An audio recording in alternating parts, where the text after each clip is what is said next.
Улан Жумаков тажиктердин фуралары жеке транзиттик каттам аркылуу Орусиядан Кыргызстан аркылуу жүк алып келе жаткан. Бул тууралуу Бишкек шаардык ички иштер башкармалыгынын басма сөз кызматынын жетекчиси Улан Жумаков билдирди. Урматтуу соц тармактын колдонуучулары чындыкты билбей туруп күнөө коюу адамды ак жерден күйгүзөт. Бирок ошол эле учурда кээ бирөөлөр пайдаланып кетишет. Ар кандай провокациялык негативтерди жамгырдай жадырышат. Кечеги соц тармакта чуу жараткан тажиктердин фуралары жеке транзиттик каттам аркылуу Орусиядан Кыргызстан аркылуу жүк алып келе жаткан. Бирок ошол учурдагы окуяга байланыштуу Ошто кармалып турушкан. Ошондой эле биздин жарандарда Тажикстанда жүк ташуучу унаалар менен калып кетишкен. Алар ушул убакка чейин өтө албай жатышат. Азыр тажик тарап менен маселени чечүү үчүн сүйлөшүүлөр жүрүп жатат. Тажик жана кыргыз фураларын алмашмакчы. Ушул себептүү инспекторлордун коштоосунда Баткен облусундагы айып аянтчасына андан ары алмаштыруу үчүн бара жатышкан. Ордуна биздин кыргыз жарандардын фураларын алмашкан. Мына болгон чындык ушундай.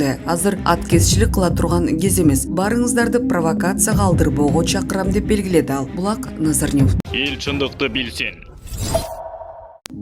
Сапар Исаковду Кудайга теңип элди бетбактык менен алдоо башталды. Алдамчылыктын анатомиясын бала кезинен үйрөнгөн Сапар Исаков ким бийлик башында турса да кубулуп турчу. Жээнбеков аны кубултканга жеткизбей эле желкеден кармап, тест боюнча кустурганы жаткан, бийлик алмашып кетип, Сапар Исаков житип жоголду. Ийне жоголду деп илгери издөө жүргүзсө эми Сапар Исаков житип жоголду деп тиешелүү органдар издемиш болгон менен ал Газпромдун учагы менен Орусияга барып жабышып, бүгүн акактап аптыга Кремлдин канын сороо баштады. Акаевдин убагында ал балакай болчу, Жошдон окуп, ошол жактан иштеп жүргөн. Андан кийин аны жердеши Жекшенкулов көтөрмөлөп, тышкы иштер министриге алып келген. Максимге жагып, Цариде маалыматты тейлеп, журналисттер менен жакшы ымалаш болгон. Убактылуу өкмөт учурунда Царини сатып Атамбаевдин оң колуна айланган. Сапар Исаков турганда азыркы бийликке альтернатива бар. Октябрда болгон башаламандыкты басып, өкмөт башына Садыр Жапаров келет. Эл шайлап президент кылган Сооронбай Жээнбековго угушуусуча Орусиянын президенти Владимир Путин биз эми баш аякта жийип мамлекет башына киши тандагы чейин 15-20 күн бийлик башынан тура тур деген экен. Арине, ал убакты күтпөй Сооронбай Жээнбеков мамлекет башынан кетет. Америка Кошмо Штаты уюштурган башаламандыктан соң мамлекет башына Садыр Жапаров келет. Эмне үчүн Орусия ал президенттик шайлоодон өткүчү назар салган жок. Биринчиден, Орусия президенттик шайлоонун жыйынтыгын күттү. Экинчи, тышкы иштер министринин ордун тартып алган Бабановчыл Руслан Казакбаев Садыр Жапаров менен Путиндин ортосуна жик салыш үчүн Москвага иш сапары менен барганда дипломатиялык эмес, улутчулдук сезимдерин көрсөткөн. Ага Жапаровдун бийликтен жыдып, Атамбаев колдогон Сапар Исаковдун келиши кызык болгон. 3-октябрда башаламандыкты Америка Кошмо Штаты уюштурган. Анткени Жээнбековдун бийлиги АКШ таң улаган келишимди колдобой, кол койбой койгон. Америка Кошмо Штаты өз кишилерин бийликке алып келген. Акырындык менен барын Садыр Жапаров бийликтен сүрүп чыгарды. Америка Кошмо Штаты уюштурган башаламандыктан соң бийлик башына келген Садыр Жапаровду Бабановчыл, Казакбаев улутчул катары көрсөтүп жатса, Кремль жактырган деле эмес. 4-чү, Кремль Миллер тарабынан Сапар Исаковду Москвага алып келип, аны Америка Кошмо Штатына каршы таптай баштаган. Ушундай себептерден улам Кремль 3-4 ай Кыргызстанга көңүл бөлбөй турган. Садыр Жапаров президент болор менен биринчи иш сапарын Москвадан баштады. Бул Путинге майдай жакканы менен президенттик шайлоо менен алып урушуп жүргөн Вашингтонго жаккан жок. Ошондуктан алар Афганистандан жаа бою катышып, Борбор Азия мамлекеттерин каламанга салып беребиз деп турушат. Талибандардын деле баштары бар апийимден миллиарддаган байлык топтоп жатса, бул жакка чуу салып эмне кылат? Анын үстүнө Путиндин Борбор Азия өлкөлөрү менен Шанхай кызматташтык уюму ЖКУнун боюнча кызматташтыгы бар. Садыр Жапаров акырындык менен Америка Кошмо Штатынын акча каражаты менен башаламандык жасагандары бийликтен сүрүп чыкты. Бир гана Руслан Казакбаев калды. Мунун деле убакыт сааты чукулдап калгандай. Азыр батышчылдар Орусияны жамандап өлгөнү калышты. Кокус Орусия жүзүн буруп кетсе, Афганистандагы өмүр бою согуш менен өскөн жошулдарга ким каршы туруп берет? Батышчылдарбы? Алар 5 жылдык визаларын пайдаланышып, АКШга Шадиевче кире катышы мүмкүн. Афганистанда 1978 жылы келтеген СССР империясы былкылдата албай койду. 2001 жылдан баштап АКШ НАТО менен биригип богуна курай сала албай койду. Эми алар орустардын ядролук куралдарынан улам Борбор Азияга кире албай турушат. Америка Кошмо Штаты болсо кылгылыкты кылып кыл жип менен буганга гана уста. Алардын элчилигиндеги аскер атташеси Баткенге 4 жолу барды. Ал барып кетер менен ал жерге чатак башталат. Кокус Орусия жүзүн буруп кетсе, Афганистан жолчулдарды кирбейт деп ким кепил болуп бере алат? Өлкө башында туруп мамлекетке ири чыгымдарды келтирген Сапар Исаков учурда мактоо пиарын учуу Сапар Исаковго бурулду. Анын мурунку бийликте тургандагы сүрөттөрүн коюп алышып, ортодо от жаккандар Путин менен азыркы бийликтин ортосуна от жага баштады. Бул сүрөттөр калп, мурунку сүрөттөр. Көңүлдөн, ишенимден, үмүттөн өткөн назик нерсе жок. Алар ушунчалык үлбүрөк жана ажайып болот. Ал эми ага каршы соккон каттуу жел сөзсүз ичиркенте өтөт. Өтө катуу жел соксо анда көңүл калуу, ишеним жоголуу, үмүт үзүлүү деген жагдайлар болот. Эл ичиндеги дал ушундай абалды Сапар Исаков өзүнүн көп жылдык бийлик мөөнөтүндө жасаган иштери менен түзүп салды. Ал өлкөбүздө ал бийликте турганда жасалган бардык ири долбоорлордон өзүнүн да жеке кызыкчылыгын унутта калтырбаган экен. Сапар Исаков мамлекеттин кызыкчылыгына караганда өзүнүн кызыкчылыгын жогорураак коюптур. Биринчиден, Бишкек ТЭЦиндеги болуп өткөн авариядан кийин аны модернизациялоодогу ири коррупция ачыкка чыкты. Бир атиштин баасы $660 сатылып, алынган уккан элибиз аң-таң калды. Ошол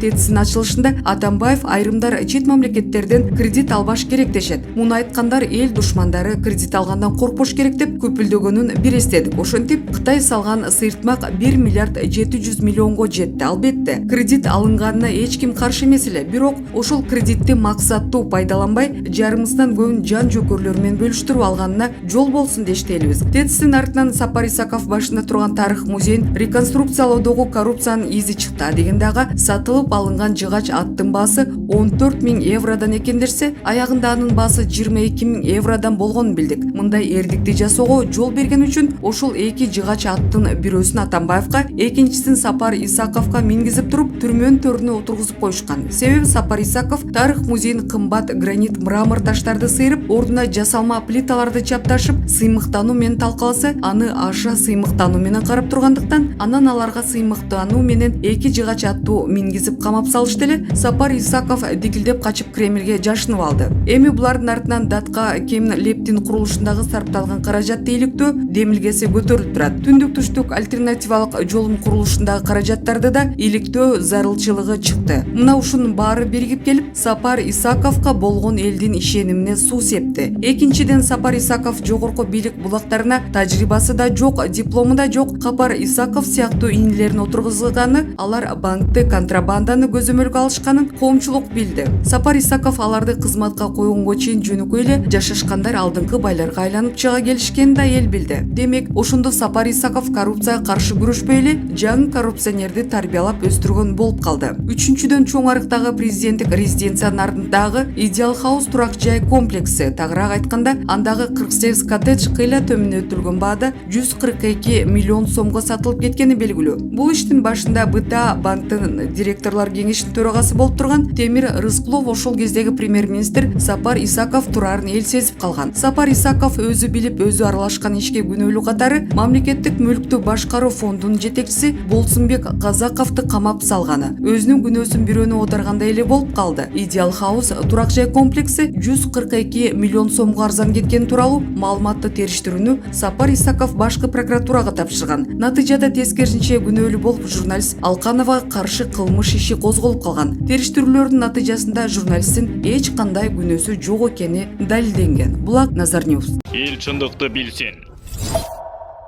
Эмилбек Каптагаев мөңгүлөр биздин жардам менен жок кылынган. Мындай пикирди коомдук ишмер Эмилбек Каптагаев билдирди. Кумтөр маселеси козголуп калгандыгына байланыштуу 3 орчундуу маселе бар. Бул маселелердин терең каралышы жана укуктук жактан жетилиши башка маселелердин чечилишин шарттайт. Биринчи, 2003-2004 жылдардагы Кумтөр кенин реструктуризациялоодогу Кыргыз Республикасынан жасалган кыянаттыкты иликтөө. Бул маселе боюнча кылмыш ишин ачуу, күнөөлөрдү жоопко тартуу. Ошол кыянаттык иштин натыйжасында Кумтөрдөгү биздин үлүш 67%дан 33%га түшүп, кен байлыкты башкаруу укугунан ажыраганбыз. Экинчи, 2008-2009 жылдардагы Кумтөр алтын кенин иштетүүдөгү мурдагы кыянаттыкты андан ары бекемдөө, жогорку кеңеш аркылуу мыйзамсыз ратификациялоо жана укуктук негиз жок болсо дагы конституциялык сотто бекитип берүү иштери боюнча дагы кылмыш ишин ачуу, кыянаттыкты уланткандарды жоопко тартуу. Үчүнчү, 2017 жылдагы Центерия менен жаңы келишимдерге кол кол коюу менен мурдагы кыянаттыкты андан ары тереңдетүү, мөңгүлөрдү эркин жок кылууга жол ачкан мыйзамды кабыл алуу боюнча дагы кылмыш иши ачылышы зарыл. Ошондой эле мөңгүлөрдү талкалоо, жол берген мыйзам жокко чыгарылып, анын демилгечилери ошол мыйзамды кабыл алып жана ишке киришкен мамлекеттик чиновниктер дагы сот жообуна тартылганы туура. Мына ушул 3 маселе чечилмеген жакында райондук соттун өкүмү менен кумтөр боюнча алынуучу акча каражаттарын өндүрүп алуу жөнүндө ойлонуунун дагы зарылчылыгы жок. Анткени ал жакта ар бир тонна топурак мөңгүнүн үстүнө биздин өкмөттүн уруксаты менен төгүлгөн. Мөңгүлөр биздин жардам менен жок кылынган. Тилекке каршы бул ачуу чындык дейт коомдук ишмер. Булак Назар Ньюс. Айт намаз муфтият белгилеген мечиттерде гана окулат. Быйыл айт намазы Бишкектеги эски аянтта окулбайт. Мындай чечим мусулмандар дин башкармалыгы тарабынан кабыл алынды. Мусулмандар дин башкармалыгынын чечимине ылайык быйыл эски аянтында майрамдык айт намаз окулбайт. Айт намаз муфтият белгилеген мечиттерде гана санитардык эрежелерди сактоо менен гана окулат. Бишкек мэриясынын билдирүүсүнө таянсак, Борбор калаада эпидемиологиялык кырдаал курчпойдон калууда. Акыркы сутка ичинде гана 240 адамдан коронавирус жаңы табылса, 191 бейтап ооруну жеңип 5 киши каза болгон. Ал эми Орозо айт күнү 13 майга белгиленген. Булак репортер Кейчи. Эл чындыкты билсин. Кытай чоң суммада грант берет жана тышкы карызды төлөө мөөнөтүн узартканы үчүн кошумча төлөм талап кылбайт. Кытай эл республикасынын тышкы иштер министри мамлекеттик кеңештин мүчөсү Ван И Кытай тараптан Кыргыз республикасынын мамлекеттик тышкы карызын төлөө мөөнөтүн узартканы үчүн кошумча төлөп талап кылбай тургандыгы тууралуу чечимин билдирди. Кыргыз республикасынын тышкы иштер министринин маалымдагандай, Кытай тарап мындай чечимди Сиан шаарында Кыргыз республикасынын тышкы иштер министри Руслан Казакбаевдин мамлекеттик кеңештин мүчөсү Кытай эл республикасынын тышкы иштер министри Ван И менен жолугушуу учурунда айтты. Министрдин Ван И Кыргыз республикасынын Кыргыз-Тажик мамлекеттик чек арасындагы жаңжалды тынчтык жолу менен чечүүдөгү аракетин жогору баалады. Тараптар аймактагы тынчтыкты жана ынтымакты сактоо, Борбор Азияда коопсуздук жана туруктуулукту камсыздоо, жаралган маселелерди сүйлөшүүлөр жолу менен чечүүгө умтулуу аймактар аралык кызматташтыкты мындан ары тереңдетүү үчүн чечүүчү мааниге ээ экендигин бирдиктүү болушту. Кытай тарап муктаждыктар жана керектөөлөр боюнча кошумча так маалымат берилгенден кийин Кыргыз республикасынын жаңжалдуу аймактан жабыркаган жашоочуларына жардам көрсөтүүгө даяр экендигин билдирди деп айтылат маалыматта. Мындан сырткары Кытай тарап Кыргызстанга кайтарымсыз грант түрүндө 54 миллион доллар каражат бөлөт. Бул каражат өлкөнүн экономикасын колдоо максатында берилет жана мамлекеттик тышкы карызга кошулбайт. Сүйлөшүүлөрдүн жыйынтыгында 2022-2023 жылдары Кытай эл республикасы тышкы иштер министри менен Кыргыз республикасынын тышкы иштер министринин ортосунда кызматташтык программасына кол коюлду. Булак медиа центр.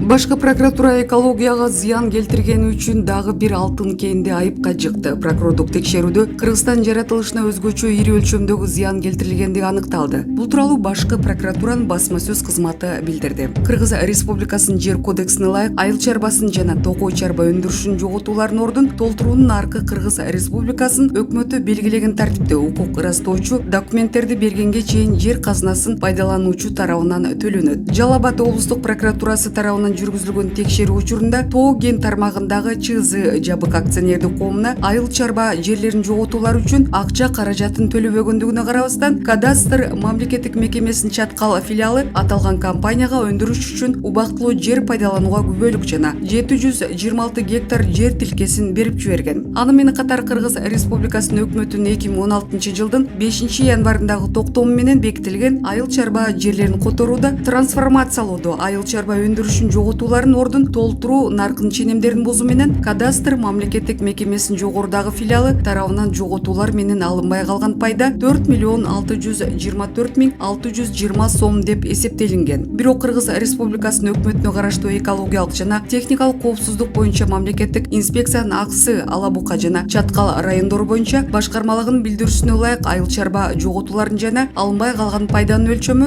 133.739.682 сом экендиги такталган. Ошол себептен облустук прокуратура тарабынан ЧЗ жабык акционердик коому жана кадастр мамлекеттик мекемесинин Чаткал филиалы менен биргеликте мамлекеттин пайдасы үчүн айыл чарба жоготууларын өз убагында төлөбөгөндүктөрү жана алынбай калган пайданы өндүрүү үчүн сотко доо арыз киргизилген. Чаткал райондук соту тарабынан доо арыз жарым жартылай канааттандырылып, жогорудагы тараптардан 103.307.003 сом өндүрүү жөнүндө чечим чыкты. Булак медиа центр.